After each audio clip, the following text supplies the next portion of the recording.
I'm Erik Walker, an attorney at Justinian and Associates, and we're continuing our video series on legal concepts that we think you might want more information about. If you're a law student watching this series, hopefully this information can supplement some of the coursework that you're involved in. If you're just somebody fascinated by the law, hopefully we can quench your curiosity, although some people may say you need to get a life. If you are somebody who just wants to make sure as a layperson that you can evaluate some of the things your own lawyer is doing, this series can certainly be helpful. The concept we're going to talk about today are damages, money damages that can be awarded in a lawsuit. It's important to understand what we're not talking about. We're not talking about every remedy the court may provide.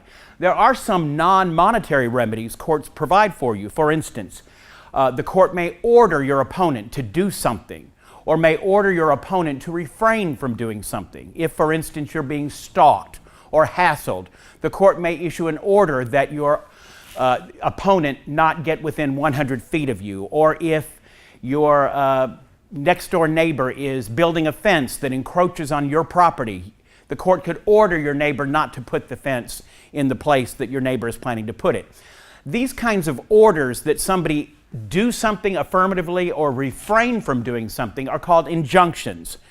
They take the form of temporary restraining orders, temporary injunctions, permanent injunctions. We're not talking about those today. Today we're focusing exclusively on money damages courts may order in particular lawsuits. There are essentially three types of monetary damages courts may award: compensatory damages, punitive damages, and costs. Compensatory damages are also called actual damages, and they're called that because what we're trying to do with compensatory damages is to restore you to the place you would have been in had no one engaged in any kind of wrongdoing. Just for simplicity today, I'm going to refer to you or the plaintiff as the person seeking monetary damages. As you know from our prior episodes of this series, sometimes the defendant is the party seeking monetary damages. It may be a third party seeking monetary damages. But just to keep things simple today, I'm going to say plaintiff. And I'm going to use she and her to refer to the plaintiff. I don't want anybody to think I'm being sexist, but I don't want to go back and forth between he and she, and I don't want to get the plural of they mixed up with the wrong verb and all of that. So I'm going to limit it to plaintiff and she as the people seeking damages. Compensatory damages are damages designed to return the plaintiff to the position she would have been in had there been no wrongdoing committed. Now, this ought to be a fairly straightforward concept, but it's confusing to some people. I've had phone calls from prospective clients who said, you know, I took Vioxx and I won $1 million. And I'll say, well, why do you think you get $1 million for taking Vioxx? Well, I could have had a heart attack. Well, yeah, but you didn't have a heart attack. Yeah, but I could have, so I won $1 million. The law doesn't quite work that way. I had another case where a friend of mine was trying a lawsuit in the hormone therapy litigation, and she won a $100 million plus verdict on behalf of 3 women who had developed breast cancer from the drug. Another friend of mine had gone to defend her client in a deposition on a hormone therapy case, and when she got to the client's door, the client said, no, you don't need to take the deposition. We don't need to do any more of this. We've decided to take half of what the people got in that case in Reno, Nevada. We'll just take $50 million and be done with it. Go tell the company that. Well, again, it doesn't work that way. You only get damages that will make you whole, that will return you to the spot you would have been in had no one engaged in wrongdoing. If you aren't injured, you don't get any money for that. If you could have been injured but never got injured, you don't get money for something that might have happened. Punitive damages are damages designed to deter wrongdoing. They are exactly what they say, punishment damages. Money designed to punish the defendant for wrongful conduct to ensure that both the defendant and others in a similar situation don't engage in that kind of conduct in the future. So punitive damages are not designed to make anyone whole. They're designed to punish someone for wrongdoing. Finally, costs, expenses, attorney's fees. Let's just say costs. Costs are out-of-pocket litigation expenses that the plaintiff had to undergo in order to pursue a successful lawsuit. So for instance, the cost of filing the lawsuit, serving the defendant with a copy of the lawsuit, hiring experts, obtaining medical records. These are costs that we reimburse the plaintiff for, again, to ensure the plaintiff is whole, much as compensatory damages do. Let's talk about compensatory damages, because these are the main damages you get in a lawsuit. Punitive damages are rarer. It's more difficult to get them. The principal damages awarded are compensatory damages, again designed to make you whole, to restore you to the position you had before any wrongdoing occurred. You are entitled to both past and future damages. Damages that will eliminate or make you whole from the injury you've already experienced, and damages to make you whole from what you may experience in the future. The key on looking at compensatory damages is to ensure that the damages really are damages that are both necessary and reasonable to restore you to that position. Let me give you an example. If you had a situation where you're in a car accident, and as a result of that car accident, you're going to miss 6 months of work, and you need to estimate how much money you could have made in that 6 months had you gone to work. Let's say you own your own business, and it's a little bit of difficulty involved in calculating your economic losses. It is necessary that you hire an economic expert to estimate what your business could have made. It is not necessary that you hire the last Nobel Prize winner in economics to do so. So if you approach the court with a bill for $1 million for an expert in economics because you thought you wanted the best expert on your side money could buy, you're not going to be reimbursed for that. The damages have to both be necessary and they have to be reasonable damages. The kinds of compensatory damages designed to restore you to where you were before the wrongdoing, are medical expenses, damages for economic losses, and these various other damages that I have listed. Let's talk first about medical expenses. Obviously, in a plain vanilla garden variety personal injury lawsuit, one of the principal injuries you'll suffer, are medical losses. And one of the principal damages you'll be awarded are damages to pay for the cost of the medical care you received. Again, the key is that the damages must both be necessary and they must be reasonable. So you cannot, if you have a herniated disc, go out and hire the nation's leading orthopedic surgeon who's written papers to international conferences to treat your herniation. But you can hire a very qualified doctor in that field. It is not reasonable for you to have heart tests and brain tests and tests on every part of your body for a herniated disc. But it is reasonable that you have the kinds of care that would be necessary to treat a herniation. As long as your expenses are both necessary and reasonable, you can be compensated for them. So medical expenses would be the first one. Now, in other types of injuries, besides personal injuries, you may have expenses that are not medical in nature, and those would be compensable as well. For instance, if you have a situation where you have a plumbing problem at your house, one of the pipes bursts, and as a result of this plumbing burst that isn't detected for several years, the foundation in your house ends up tilting, and you start having cracks in your house, and you have to get the foundation replaced or repaired. The cost of jacking up your foundation would be a kind of expense that would be designed to make you whole again. So it's not just personal injury medical expenses. It could be expenses designed in the repair of a home. It could be expenses designed in any way that is designed, again, to make you whole. The second type of damages are really for economic losses, and they fall within, in personal injury lawsuits, they fall within these categories: property losses, lost wages, and loss of earnings capacity. In a car accident case, for instance, you're going to have the loss of your property, whatever damage happened to your automobile, and you're also going to have maybe some economic damages that relate to your inability to do all the things that you were able to do before the automobile accident. One of the things to remember about property loss, no matter what context it occurs in, is that you're only entitled to the fair market value of whatever property is that was lost. That's the cap. You can't get any more than that. So for instance, if you have a real clunker of a car, it's a car that's really valued at about $500. It's 30 years old. It's barely on its last leg. And you're in a car accident that really pretty much wipes that car out. And you go to an auto mechanic and you said, well, look, you need to just buy a new car. No, I really love this car. The car's been with me since I was a teenager. I really don't want to give up this car. I've named it Betsy.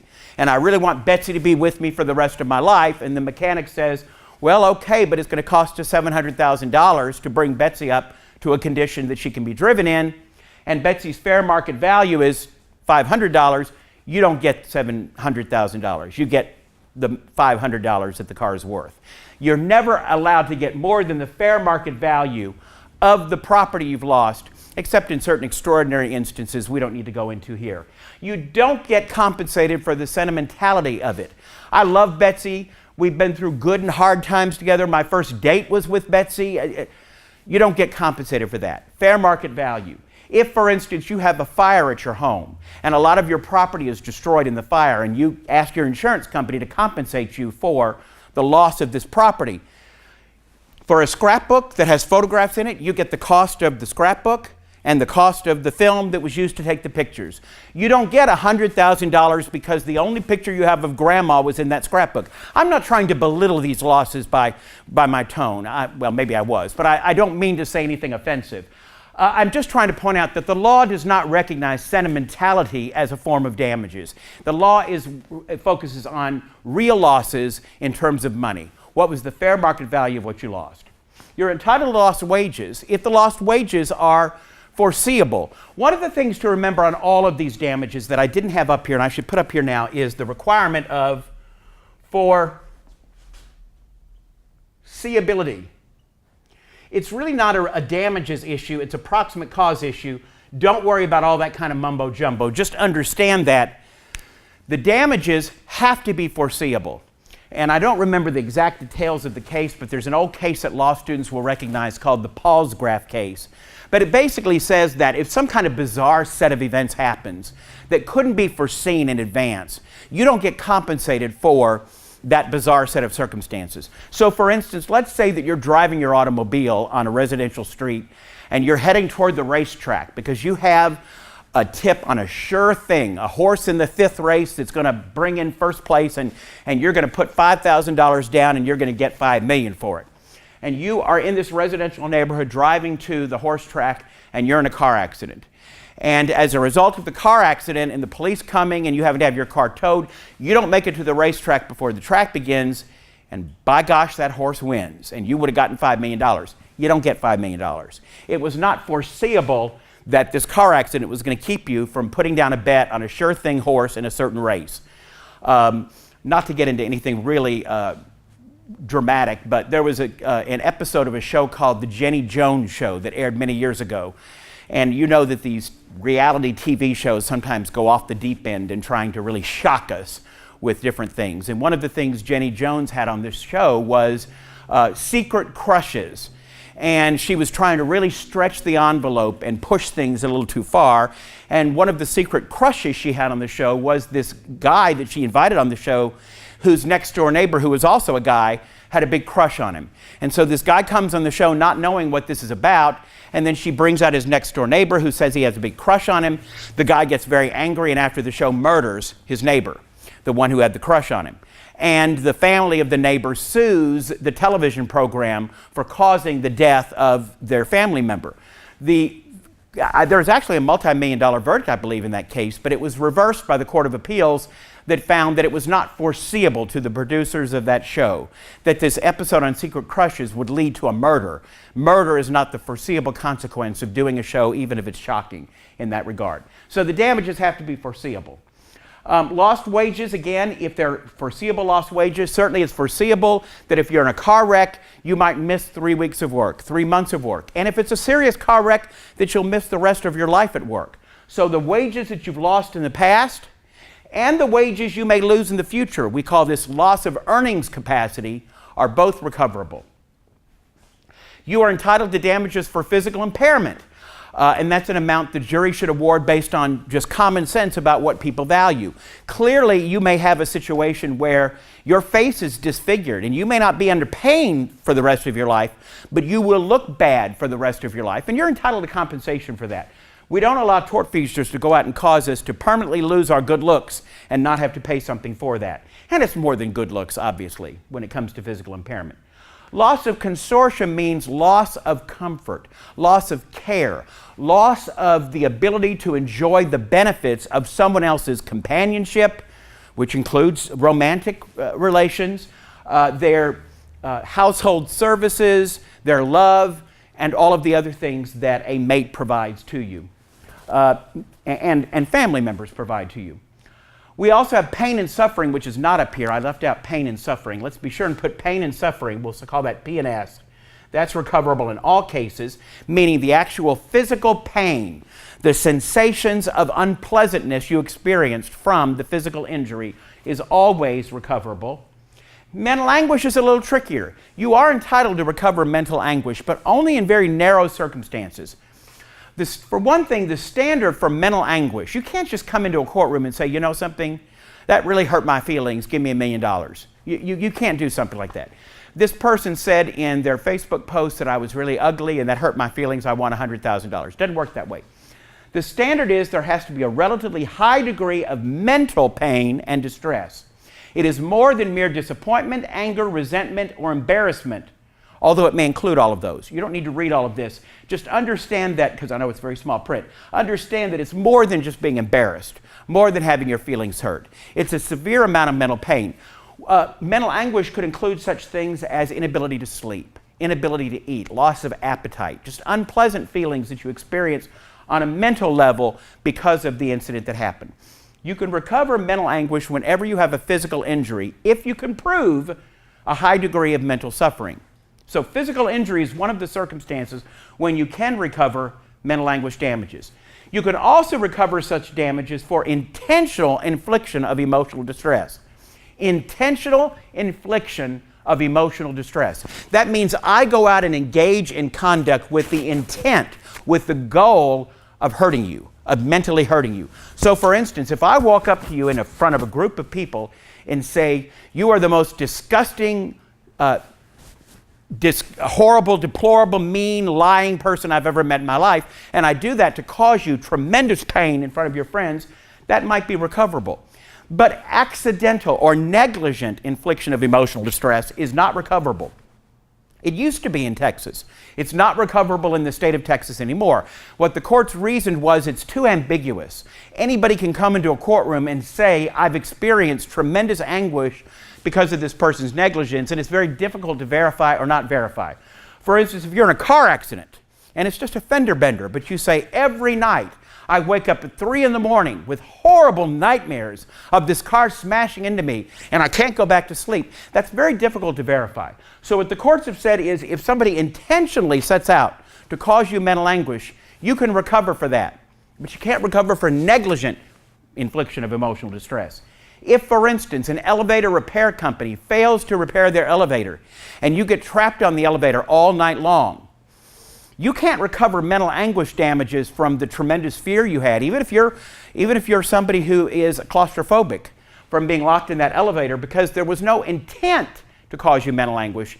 It was just negligent infliction of mental anguish. I don't like that standard. I don't agree with it, but that is the law in Texas now. You can recover bystander recovery, meaning that if you are of a certain familial relationship to somebody, it's your brother, it's your child, and you actually witnessed them in an accident, you can recover mental anguish even though you were not physically injured yourself. But there has to be a close family relationship, and you have to have actually witnessed the accident or incident. Other mental anguish is not recoverable. So it's got to either be pursuant to a physical injury that you experienced, it has to be intentional infliction of emotional distress, or it has to be bystander recovery, or you do not get mental anguish damages. These are the principal types of compensatory damages that you get in a lawsuit. The damages designed to make you whole again, to put you in the best or closest position we can to where you would have been had you not been subject to wrongful conduct, so long as the damages are foreseeable.